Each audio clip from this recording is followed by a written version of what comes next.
السلام علیکم۔ اکثر والدین اپنے 2 سال سے کم عمر بچے کو ڈاکٹر کے پاس صرف اسی وجہ سے لے آتے ہیں کہ ڈاکٹر صاحب ہمارے بچے کا سر جو ہے وہ گرم رہتا ہے اور جو جسم کا باقی حصہ ہے وہ ٹھنڈا رہتا ہے، جب ہم تھرمامیٹر لگاتے ہیں تو اس میں کوئی ٹمپریچر وغیرہ نہیں ہوتا۔ میرا نام ہے ڈاکٹر سیف اللہ، آج ہم اسی موضوع پر بات کریں گے۔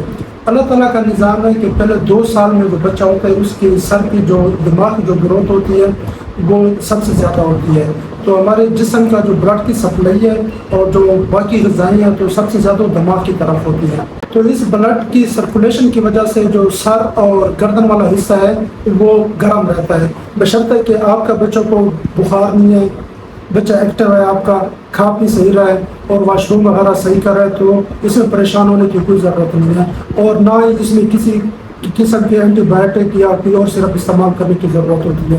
ہاں، اگر اس میں بچے کا کوئی ٹمپریچر آ رہا ہے، اس کے پاس فلو وغیرہ یا اور کوئی چیز ہے، تو اس میں آپ پھر ڈاکٹر کے پاس جا کے آپ مشورہ کر سکتے ہیں کہ آپ کے بچوں کو کسی انفیکشن کی وجہ سے یا کسی کی وجہ سے بخار ہو رہا ہے۔ یہ تھی آج کی چھوٹی سی ویڈیو۔ اگر آپ کو ویڈیو پسند آئی ہے تو ہمارے چینل کو سبسکرائب کریں۔ اللہ حافظ۔